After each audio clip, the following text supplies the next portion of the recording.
Hermanos amados, muy buenas tardes. Que el Señor les bendiga. Es siempre una bendición, es siempre un placer el poder reunirme con ustedes, por lo menos a través de este medio, ya que de momento no lo podemos hacer presencialmente. Yo espero que el Señor los haya bendecido en el transcurso de este servicio, que ustedes hayan podido con todo su corazón adorar a Dios, glorificarlo, alabarlo, a través del canto, a través de la oración, a través de la misma coinonía que se puede dar aún en la distancia entre el pueblo de Dios. Así que gracias a nuestro Señor que nos permite tener esta tecnología y que nos permite en estas circunstancias tan especiales que estamos viviendo en medio de una de las peores pandemias que la humanidad ha sufrido, nos permite a pesar de todo reunirnos, escuchar su palabra y también ser alimentados a través de ella. Este es el tiempo central de nuestro culto, es el tiempo central en el culto reformado, cuando nos reunimos, cuando nos sentamos, cuando disponemos nuestro corazón a escuchar la palabra de Dios, a escucharlo hablar a Él.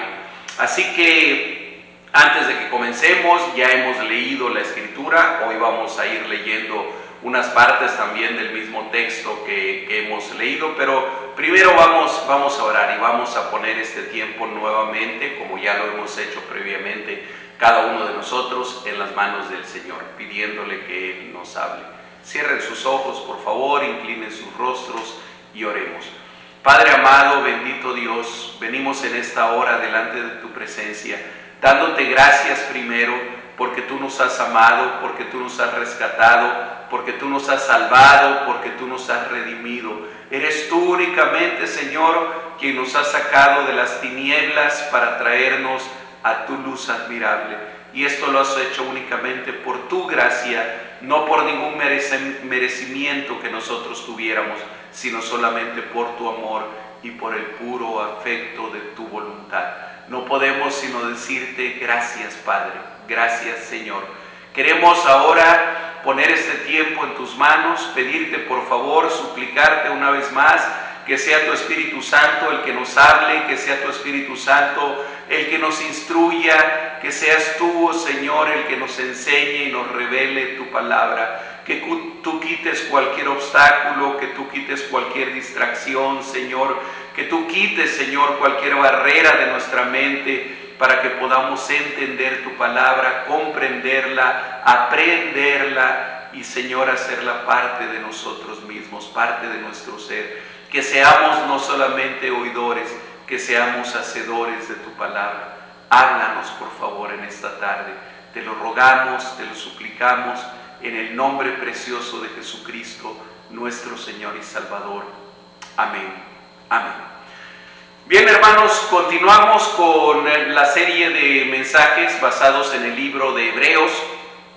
Ya estamos en el capítulo 12. Desde hace una semana comenzamos con este capítulo, con el capítulo 12, aunque hace 8 días solamente nos basamos en los 4 primeros versículos por la importancia, por la profundidad que esos versículos tienen. No es que el resto del capítulo no tenga importancia y no tenga profundidad, sin embargo, el tema que abordamos hace 8 días, que yo espero que la mayoría de ustedes lo recuerden, era como una introducción a esta última parte del libro de Hebreos, a los capítulos 12 y 13. No estamos haciendo un estudio bíblico, estamos haciendo una serie de predicaciones basados en este hermoso, en este tremendo libro.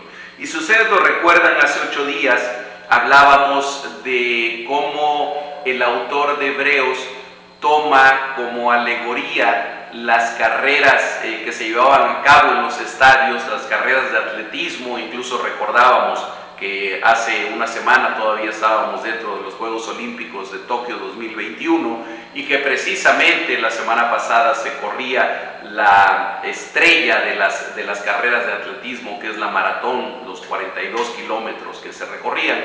Y cómo la palabra de Dios hace una alegoría, es decir, una comparación entre lo que es la vida cristiana y lo que puede ser la vida del atleta o la vida de quien está corriendo una carrera. Bien, en esa perfecta coherencia e hilación de ideas que tiene la palabra de Dios, el autor de Hebreos, después de haber tomado esta alegoría a la que ya hice referencia de lo que es correr la carrera de la fe en esta vida, ahora continúa explicando cuán importante y esencial es para ambos, el atleta y el cristiano, un concepto que se llama disciplina. Y este es el tema central de lo que vamos a tratar el día de hoy, la disciplina. Yo le he titulado a este mensaje La pedagogía de Dios. He tratado de bosquejar el mensaje de hoy en 3 partes.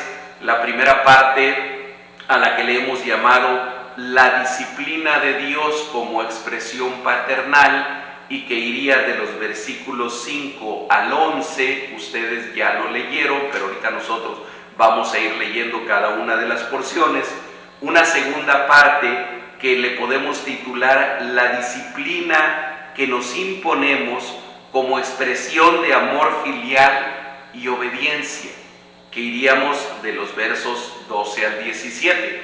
Y una tercera parte, la disciplina que nos acerca al reino inconmovible, que sería de los versículos 18 al versículo 19. Así que vamos a leer nuevamente, aunque ustedes ya lo han hecho hace unos momentos. Vamos a leer de los versículos 5 al 11. Dice así la palabra de Dios. Estamos en Hebreos capítulo 12, versículos 5 al 11. Y habéis ya olvidado la exhortación que como a hijos se os dirige diciendo: Hijo mío, no menosprecies la disciplina del Señor, ni desmayes cuando eres reprendido por Él. Porque el Señor al que ama disciplina y azota a todo el que recibe por hijo. Si soportáis la disciplina, Dios os trata como a hijos. Porque ¿qué hijo es aquel a quien el Padre no disciplina? Pero si se os deja sin disciplina, de la cual todos han sido participantes, entonces sois bastardos y no hijos. Por otra parte, tuvimos a nuestros padres terrenales que nos disciplinaban y los venerábamos. ¿Por qué no obedeceremos mucho mejor al Padre de los espíritus y viviremos? Y aquellos ciertamente por pocos días nos disciplinaban como a ellos les parecía, pero para lo que nos es provechoso, para que participemos de su santidad. Es verdad que ninguna disciplina al presente parece ser causa de gozo, sino de tristeza, pero después da fruto apacible de justicia a los que en ella han sido ejercitados. La disciplina de Dios como una expresión de amor paternal. Fíjense que una de las frases más repetidas por la religiosidad popular y más erróneas, y que muchas veces también los cristianos la repetimos de una manera errónea, es aquella de que Dios no castiga. Dios es un Dios de amor. Dios no castiga, nos castigamos nosotros mismos, nos castiga la vida, pero Dios no castiga. Bueno, es una frase otra vez muy humanista, pero muy antibíblica.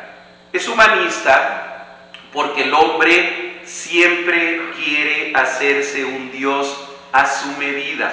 El hombre siempre ha buscado tener un Dios a su imagen y semejanza.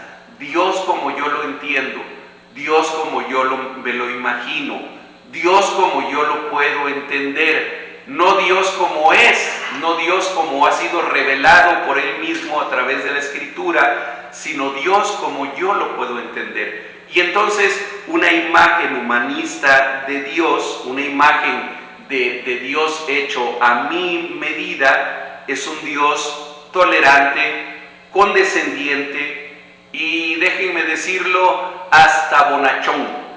Hay quienes confunden en su mente, o al menos en la imagen, confunden al Dios todopoderoso y soberano, Rey del universo. A veces lo confunden con la caricatura que se llama Santa Claus, con este personaje mítico, fantasioso, inventado, que es Santa Claus. Y lo confunden, ¿verdad? Así como en las películas y en las caricaturas vemos a un Santa Claus que es un hombre gordito, barbón, bonachón, siempre se está riendo y siempre le va a dejar regalos a los niños, aun cuando se hayan portado terriblemente mal, termina perdonándolos y dándoles algo. Y a veces hay quienes tienen esa imagen humanista de Dios, sustituyendo así la verdad de Dios por la mentira, sustituyendo así la enseñanza y la revelación de la Escritura por una fantasía personal. Pero también les decía que esa imagen es antibíblica, porque la Escritura, la Biblia, jamás habla de un Dios de esa naturaleza. Lo que ocurre es que cuando se trata de disciplinar o cuando se trata de castigar, ahorita vamos a aclarar un poco más el sentido de disciplina, que no necesariamente quiere decir castigo. Lo que ocurre es que cuando pensamos en eso, proyectamos nuestra imperfecta y pecaminosa manera de disciplinar a otros, principalmente a nuestros hijos, y lo proyectamos hacia Dios. Y entonces decimos, no, Dios no puede hacer esto mismo injusto que yo suelo hacer. Solo en ese sentido tenemos razón, efectivamente, Dios no es así. Dios no actúa de una manera injusta ni de una manera caprichosa como nosotros solemos hacerlo. El texto que va del verso 5 al verso 11 y que ya hemos leído son 7 versículos, y fíjense que en esos 7 versículos repite la palabra disciplina 8 veces. En 7 versículos la palabra está repetida 8 veces, y esa es una de las claves hermenéuticas que nos permiten identificar cuál es el tema principal que un texto está abordando. No es la única clave hermenéutica, pero es una de ellas. Y habla de la disciplina como algo que viene de Dios y que es una manifestación de su amor que nunca debemos menospreciar.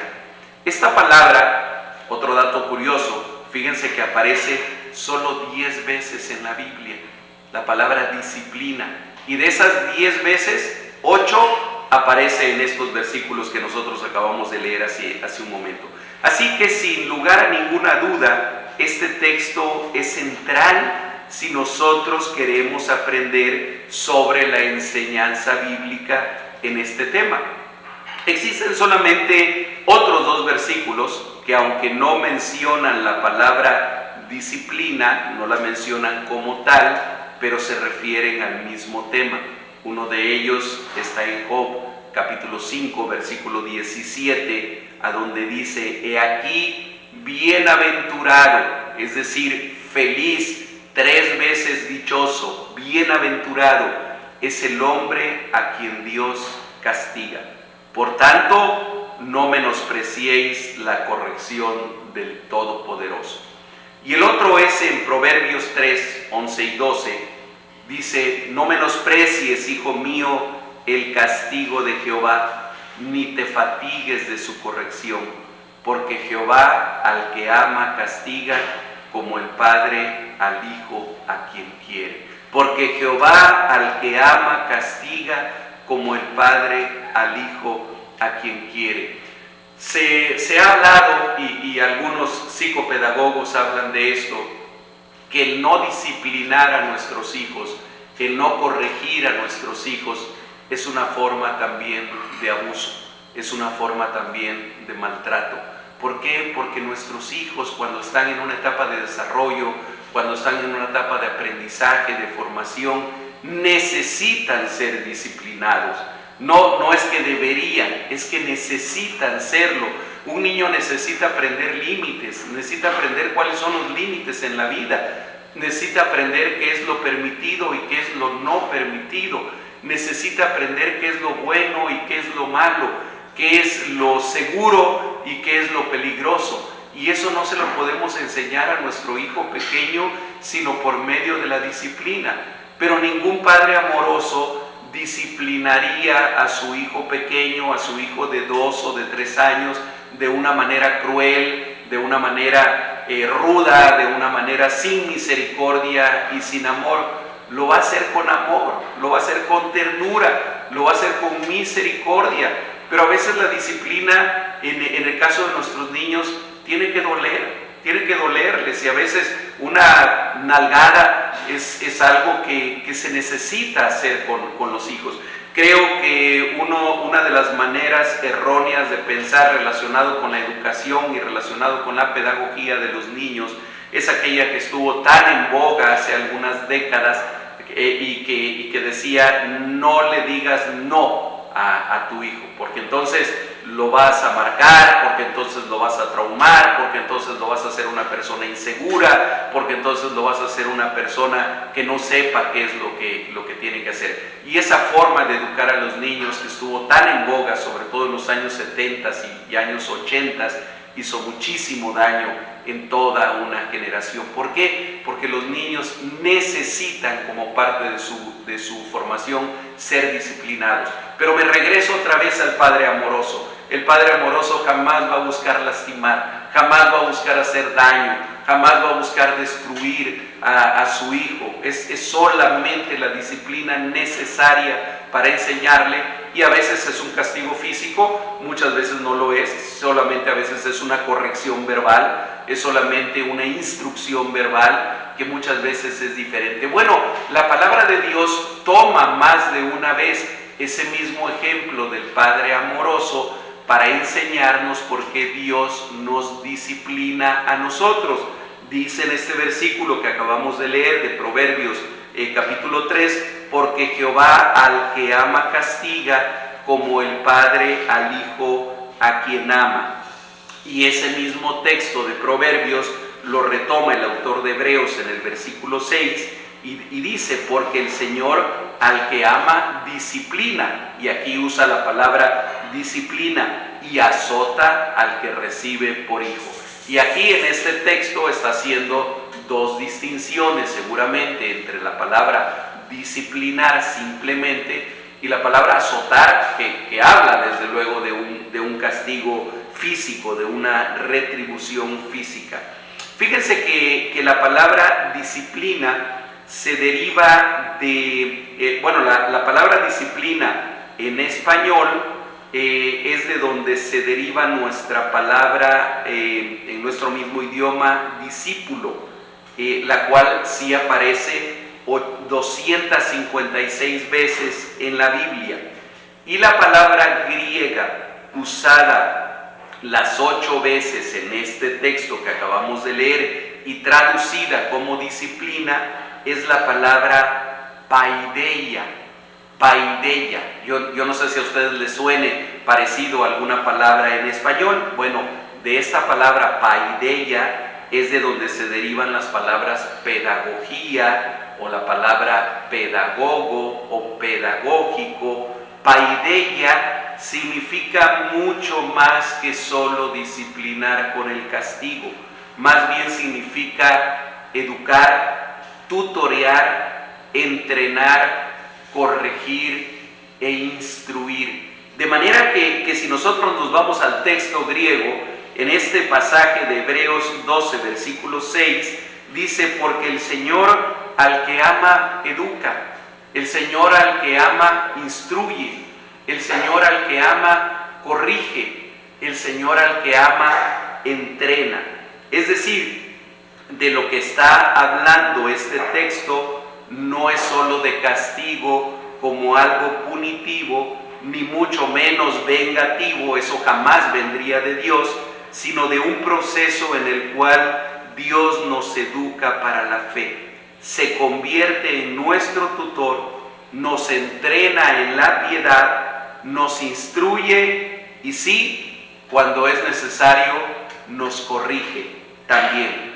Todo esto porque, como dice el mismo verso que acabamos de leer, el Señor al que ama disciplina y azota al que recibe por hijo. Dios, amados hermanos, amada iglesia, Dios va a usar con nosotros la forma de disciplina que Él sabe que nosotros necesitamos, no la que nosotros deseamos o creemos que sería la mejor. Ahora, el resultado de este proceso de tutoría, de educación, de entrenamiento, que siempre está basado en su amor, de acuerdo con el verso 11, el resultado es este. Dice que da fruto apacible de justicia a los que en ella son ejercitados. Hermanos, estamos siendo entrenados para el cielo y Dios, como nuestro tutor, como nuestro entrenador, usará las formas que en su perfecta sabiduría y amor sabe que nosotros necesitamos.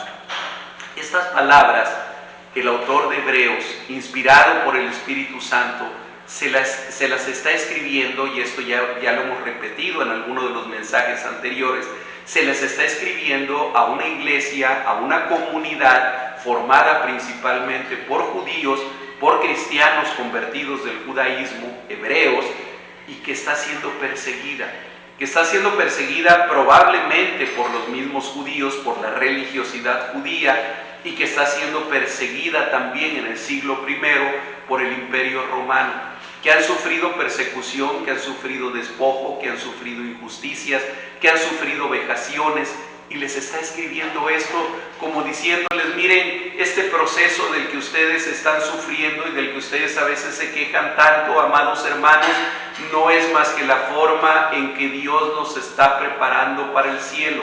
No es más que la forma en la que Dios los está instruyendo en la paciencia, los está instruyendo en la piedad, los está instruyendo en una forma de vivir que es diametralmente opuesta a la forma en la cual vive el mundo que los rodea. Y para hacerlo, como Padre amoroso, a veces tiene que tratar con ustedes de una manera que a ustedes les parece dura, que a ustedes les puede parecer pesada, pero que para Dios tiene un sentido perfecta y completamente claro. Por eso dice: no rechaces la disciplina de Dios. Yo no sé si tú estés viviendo a lo mejor en algún momento difícil, en algún momento de dificultad, en algún momento de opresión, en algún momento de enfermedad tuya o de algún ser amado. Y en este tiempo a lo mejor tú estás siendo enseñado cómo orar a Dios con pasión, cómo orar a Dios con todo tu corazón, cómo buscar del Señor con más fe de lo que lo venías haciendo, porque las circunstancias que te están rodeando en este momento te llevan a hacerlo de esa manera, y eso es un entrenamiento que Dios está haciendo contigo. Esa es una instrucción que Dios está haciendo contigo. Y yo creo que de la misma forma en la que como padres, cuando tenemos que castigar físicamente o privar de algo a nuestros hijos, o incluso regañarlos con palabras fuertes, y como padres y quienes son padres y me están escuchando, seguramente van a estar de acuerdo conmigo, muchas veces nos duele más a nosotros el hacerlo que lo que le dolió al niño. Yo recuerdo cuando tuve que corregir a mis hijos de alguna manera física sobre todo, y yo me sentía a veces terriblemente mal. Yo, que soy humano, que soy pecador, que soy malo, me sentía a veces terriblemente mal y pensaba: me está doliendo más a mí de lo que le puede estar doliendo a él, pero necesito corregirlo en este momento, y necesito corregirlo porque lo amo, y porque quiero que tenga una buena vida, y porque quiero que sea una persona feliz, porque quiero que sea una persona que sirva a Dios, y necesito entonces corregirlo. De la misma manera, yo me imagino que Dios muchas veces en su corazón de padre se estará doliendo cuando tiene que disciplinarnos a nosotros, pero no nos quepa la menor duda: cuántas veces sea necesario, Dios va a usar la disciplina con nosotros. No nos extrañemos de que esto ocurra, no nos sintamos, como dice Pedro, como si algo extraño o algo extraordinario nos estuviera ocurriendo. cuando el fuego de prueba viene a nuestra vida, porque en medio de la prueba, porque en medio de la dificultad, porque en medio de la situación difícil, tenemos al mismo tiempo el consuelo que el mismo Dios nos da. Tenemos al mismo tiempo la maravillosa presencia de su Santo Espíritu, que nos lleva a través del valle de muerte, que nos lleva a través de la oscuridad, a través del desierto que tengamos que atravesar. Él estará siempre ahí con nosotros. La segunda parte de este bosquejo que hemos hecho tiene que ver con la disciplina que nos imponemos como expresión de amor filial. Vamos a leer de los versículos 12 al 17. Continuemos con la lectura de Hebreos, el versículo 12. Por lo cual, basados en lo que les acabo de decir, basados en toda esta disciplina de la que hemos hablado, que Dios impone como Padre amoroso a los hijos que ama, por lo cual, levantad las manos caídas y las rodillas paralizadas, y haced sendas derechas para vuestros pies, para que lo cojo no se salga del camino, sino que sea sanado. Seguid la paz con todos y la santidad, sin la cual nadie verá al Señor. Mirad bien, no sea que alguno deje de alcanzar la gracia de Dios, que brotando alguna raíz de amargura os estorbe y por ella muchos sean contaminados. No sea que haya algún fornicario o profano como Esaú, que por una sola comida vendió su primogenitura. Porque ya sabéis que aún después, deseando heredar la bendición, fue desechado y no hubo oportunidad para el arrepentimiento, aunque la procuró con lágrimas. Hermanos, la palabra disciplina no solamente es algo aplicado a la corrección, a la instrucción o a la educación que viene de otra persona. En este caso estamos hablando de Dios, pero podemos hablar también de un maestro, de un tutor, de un padre de familia, de una madre de familia, y que viene hacia nosotros para instruirnos, educarnos y corregirnos. También hay una disciplina que le pudiéramos llamar autodisciplina y que viene de nosotros mismos, que nosotros mismos nos la imponemos porque sabemos que es necesaria. En algún diccionario dice que la disciplina, en ese sentido, es una virtud moral que le permite a una persona abstenerse de cosas que debe de abstenerse y hacer cosas que a lo mejor no tiene tanto deseo de hacerlas, que le permite tener perseverancia y tener constancia en lo que está haciendo. Y por eso hablábamos de que sigue siendo congruente el ejemplo, la alegoría del atleta con el ejemplo del cristiano y de la vida cristiana. El atleta no solamente tiene que aceptar la disciplina que viene del entrenador, no, él mismo se tiene que imponer una autodisciplina si es que quiere destacar en el atletismo o en el deporte que esté practicando. Pero de lo que nosotros estamos hablando es de esa disciplina que nos imponemos, y ahorita voy a explicar en qué sentido hablo de imponérnosla, como una expresión ahora del amor de nosotros como hijos a nuestro Padre. Ya hablamos de la disciplina, que es una expresión del amor del Padre hacia nosotros como nuestros hijos. Ahora hablemos un poco de esa disciplina que es una expresión de nuestro amor hacia Dios. De los versos 12 al 17 que ya leímos, hay una serie de exhortaciones que tienen como finalidad hacernos ver que no es solo la disciplina que Dios como educador necesita aplicarnos, sino también la autodisciplina que nosotros debemos imponernos, de la misma manera que lo hicieron Daniel, Ananías, Misael y Azarías cuando propusieron en su corazón no contaminarse. Si ustedes recuerdan en Daniel capítulo 1 versículo 8, nos habla de cómo, bueno, ahí menciona solamente a Daniel, pero el contexto nos permite entender que esto incluía también por lo menos a sus tres amigos, a Ananías, Misael y Azarías. Ellos se propusieron no contaminarse con la comida del rey. Y yo les explicaba cuando veíamos esta parte en un estudio bíblico de Daniel, que la palabra que se usa aquí como se propusieron en su corazón es la misma palabra que, por ejemplo, en el libro de Éxodo se usa para explicar cómo el faraón decidió imponer a los esclavos hebreos, cuando pidieron irse al desierto a adorar a su Dios, decidió imponerles una mayor carga de trabajo, es decir, como algo que es impuesto, como algo que es obligado. Y entonces podemos entender en este texto de Daniel que Daniel y sus amigos se impusieron a sí mismos el no contaminarse, se obligaron a sí mismos a no contaminarse con todas aquellas cosas, no solo la comida, sino todo lo que era la cultura babilónica y que ellos pretendían que ellos fueran absorbidos por aquella cultura babilónica.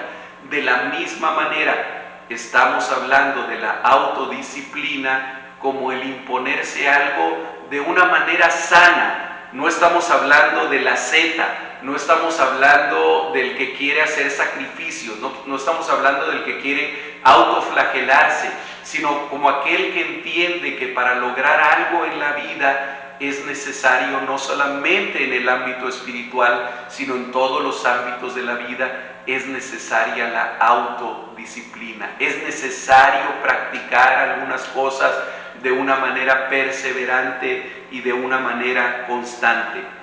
Esa autodisciplina debe de estar basada en un deseo de obediencia para agradar a nuestro Padre. Así que encontramos aquí 5 exhortaciones que yo los voy a mencionar muy brevemente en este pasaje que acabamos de leer. 5 exhortaciones para llevar una vida agradable a Dios. La primera, y permítame parafrasear un poquito el versículo 12, más bien tomarlo de otra versión de la Biblia, donde está más parafraseado, más explicado.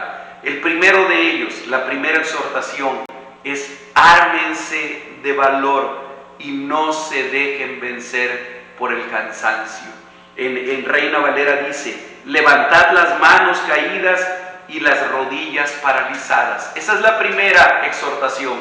¿Te sientes cansado? ¿Te sientes cansado de algunas cosas de la vida cristiana? ¿Te sientes cansado a lo mejor de la incomprensión de tus hermanos? ¿Te sientes cansado de algunas obligaciones que te impiden a lo mejor hacer otras cosas que a tu carne le gustaría más estar haciendo?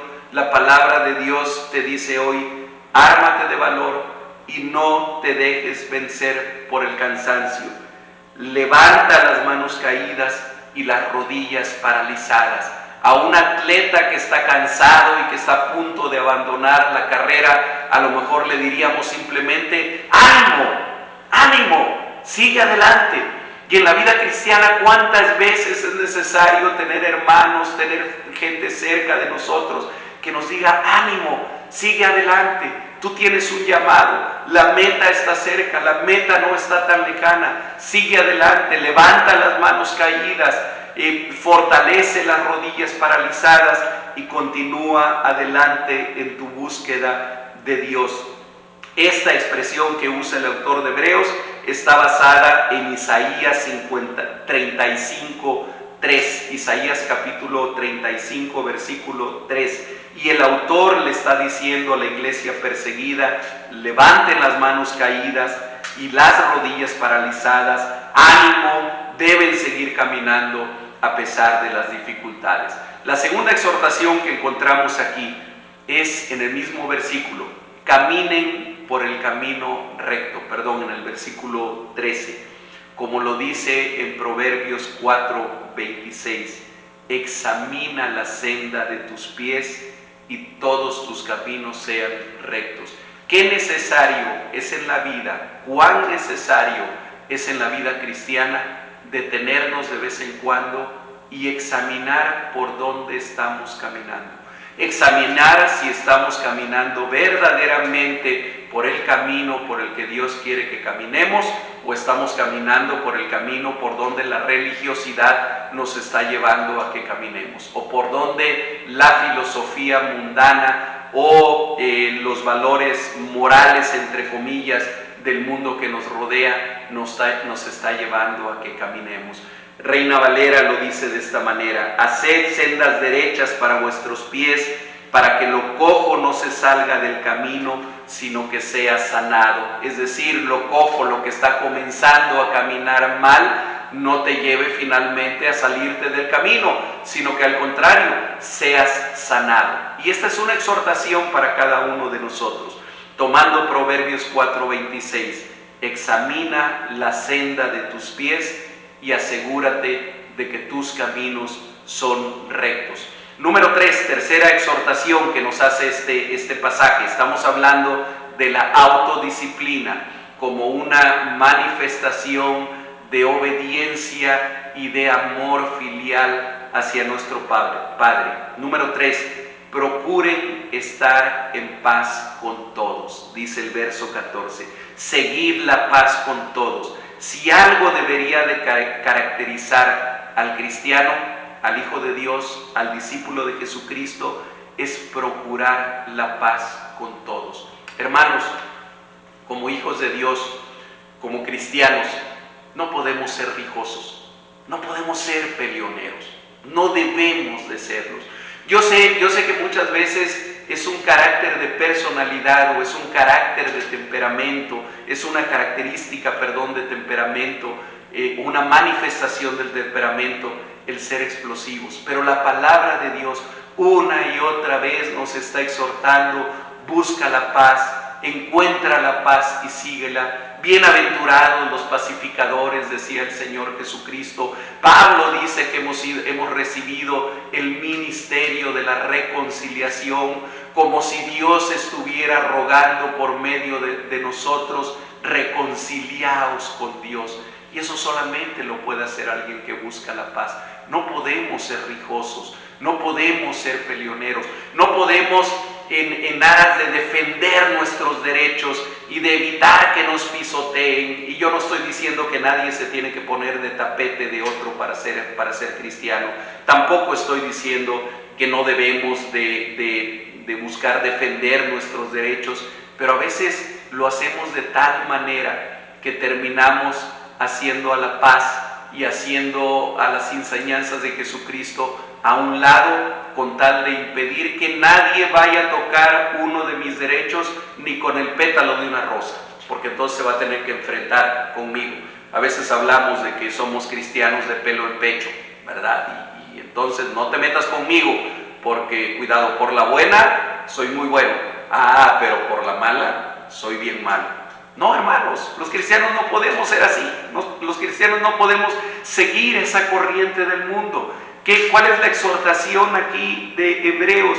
Seguid la paz con todos. Busquen la paz con todos. ¿Por qué? Porque hemos sido llamados a ser pacificadores. Porque hemos sido llamados a que al menos en lo que a nosotros respecta, seamos pacificadores, seamos buscadores de la paz. Aun cuando algunos quieran ser nuestros enemigos, nosotros debemos buscar siempre la paz. Y eso implica muchas veces ceder, incluso en cosas que legítimamente son nuestro derecho, cuando esto va a redundar en la gloria de Dios, cuando esto va a redundar en la extensión del reino de Dios. Imagínense si la posición de Jesucristo al ser llevado a la cruz del Calvario, o cuando estaba enfrente de Pilatos, hubiera sido defender sus derechos.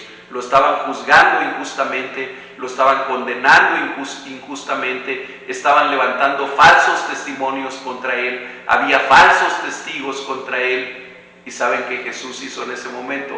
No abrió la boca. Incluso Pilato estaba asombrado y le decía: ¿no me contestas nada? ¿No sabes que yo tengo la autoridad, que yo tengo el poder ¿Para mandarte a la muerte o para ponerte en libertad?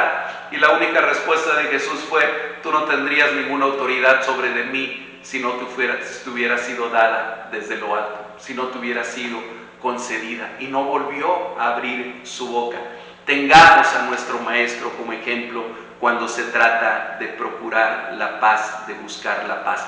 Número 4, en ese mismo versículo, dice: y la santidad. Así que tenemos que unirlo con la primera palabra de este versículo: seguid la, dice la paz para todos, y ahora seguid la santidad. Y dice: por cierto, sin la cual nadie verá al Señor. Aunque pareciera venir junto con la anterior, es una exhortación diferente. Procuren vivir en santidad.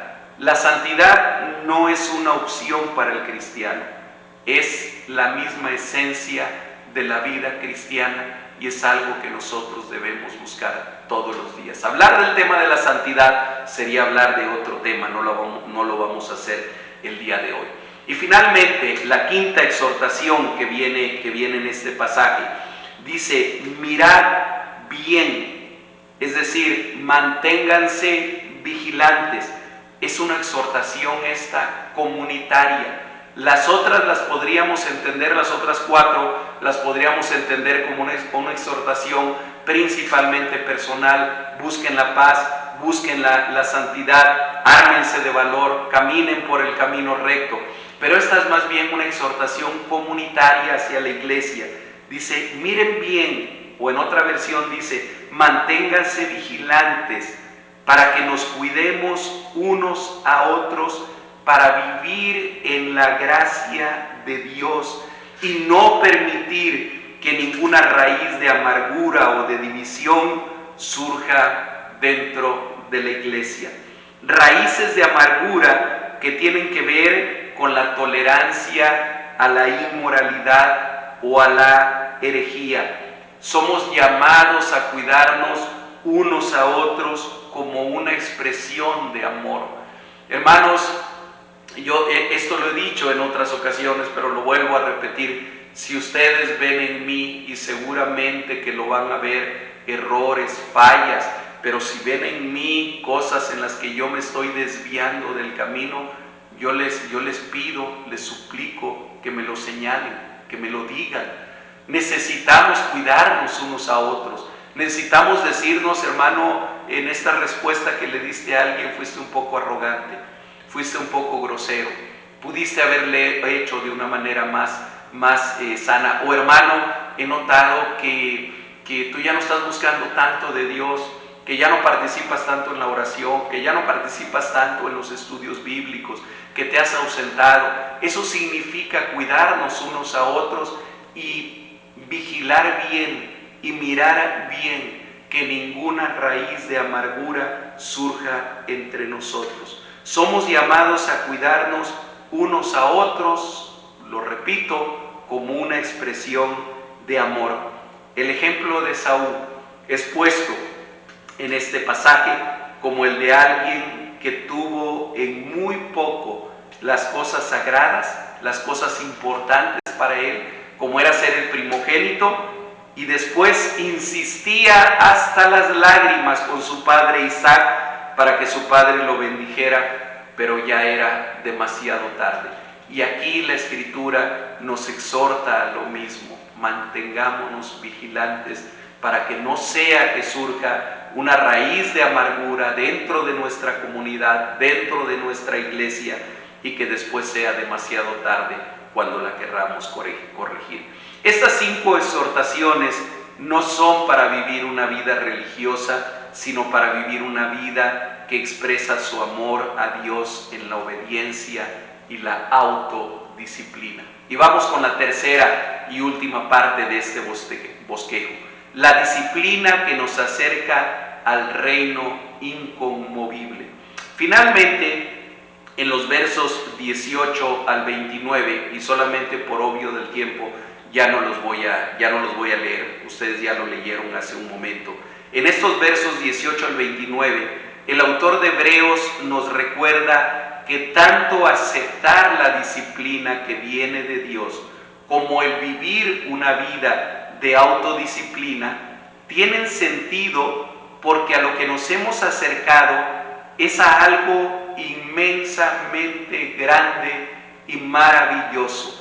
Así que comienza en los primeros versículos de esta porción haciendo una comparación con aquello a lo que no nos hemos acercado, y lo hace recordando el pasaje descrito en Génesis capítulo 19, les recomiendo que lo lean completo, cuando Dios permitió que el pueblo viera parte de su gloria en el monte Sinaí, en medio de truenos, relámpagos, trompetas y una voz que nadie quería escuchar porque les atemorizaba. Gloria y santidad de Dios manifestadas en ese lugar, en el monte Sinaí, que demandaba que si alguien aún tocaba, ya sea un humano o un animal, tocaba el monte, en ese momento debía morir. Y dice el autor de Hebreos, ustedes nos han acercado a eso, ustedes nos han acercado a ese monte donde la gloria de Dios y la presencia de Dios estaba manifestada de tal manera que aún aquellos que escuchaban la voz como Moisés decían, estoy temblando, estoy aterrorizado. Pero nos dice enseguida, ustedes se han acercado a algo mucho más grande, mucho más maravilloso, mucho más glorioso, y comienza a nombrarlos los músicos dirían, increciendo, en algo que va como en crecimiento cada vez más. Los comienza a nombrar, comenzando por el monte Sión, como símbolo de la ciudad del rey, como símbolo de la ciudad del Mesías, y termina en esa serie de cosas que dices, ustedes, esto es a lo que se han acercado. Termina mencionando a Jesús como el mediador del nuevo pacto, versículo 24, a Jesús, el mediador del nuevo pacto, y a la sangre rociada que habla mejor que la de Abel, haciendo una referencia a Génesis capítulo 4, donde Dios le dice a Caín, la sangre de Abel clama desde la tierra a mí. Y aquí el autor de Hebreos dice, ustedes se han acercado a la sangre del Cordero, a la sangre de Jesús, el mediador del nuevo pacto, sangre que clama mucho más todavía en favor de nosotros, en favor nuestro, en favor de nuestra redención y de nuestra salvación. El final de todo este tema de la disciplina que abarca esta parte del capítulo 12 es que por esa sangre del nuevo pacto nosotros hemos recibido un reino inconmovible, por lo que debemos vivir en gratitud, en servicio, en temor y en reverencia a Dios. Versículo 28. Así que, recibiendo nosotros un reino inconmovible, tengamos gratitud y mediante ella sirvamos a Dios, agradándole con temor y reverencia. Y remata con un versículo tomado de Deuteronomio, del libro de Deuteronomio, aunque se repite en otras partes también, pero principalmente Deuteronomio 4:24, que dice, porque nuestro Dios es fuego consumidor. Y esto que no nos suene a amenaza, que no nos suene a, Dios es alguien que va a mandar fuego sobre ti para que te consuma. No, es una expresión que estaba tratando de enseñarle al pueblo de Israel algo que en nuestro mundo sería muy bueno que aprendiéramos. Dios no es Diosito. Dios no es un viejito bonachón que está sentado por allá en las nubes, ya medio cansado de tantas cosas. No, nuestro Dios, el Dios que estamos predicando el día de hoy, es el Dios todopoderoso, es el Rey soberano del universo, es el Dios que quiso encarnarse en la persona de Jesucristo, hacerse humano para que nosotros pudiéramos tener salvación. Ese Dios es un fuego consumidor, ese Dios es un Dios celoso, es un Dios de amor, sí, pero es un Dios también de disciplina y de justicia. Dios, y con esto concluyo, es nuestro Padre, es un Padre amoroso, quien nos ha amado de tal manera que ha querido darse a sí mismo por medio de su Hijo unigénito, para que todo aquel que en Él cree no tan solo no se pierda, sino tenga vida eterna, tenga vida verdadera. Su amor es tan grande que quiso morir por el impío y entregar su vida por nosotros cuando nosotros vivíamos como sus enemigos. Por eso, en la primera carta del apóstol Juan, capítulo 4, versículo 8, dice: Dios es amor. Pero esa verdad no debe nunca confundirnos y hacernos pensar que Dios es alguien condescendiente con el pecado y cuyo amor lo hará pasar por alto la maldad. No es así. Dios es un Dios que al amar disciplina también a sus hijos con amor, esperando que ellos crezcan, esperando que ellos se acerquen a Él, esperando que ellos puedan disfrutar plenamente de su presencia. Que el Señor nos ayude para que entendamos esta revelación, esta palabra revelada el día de hoy, para que entendamos cuando estamos pasando por un momento de disciplina de parte de Dios y la aceptemos y la recibamos como recibimos la disciplina de nuestros padres que nos amaban y que procuraban el bien para nosotros. Y que nos lleve también esta palabra a esforzarnos cuando al correr la carrera nosotros necesitamos seguir estas 5 exhortaciones que estudiamos hace un momento. Que el Señor confirme su palabra en cada uno de nosotros y que el Señor nos lleve a vivir esta semana especialmente una vida que lo glorifique a Él. Que el Señor les bendiga, amados hermanos. Buenas tardes.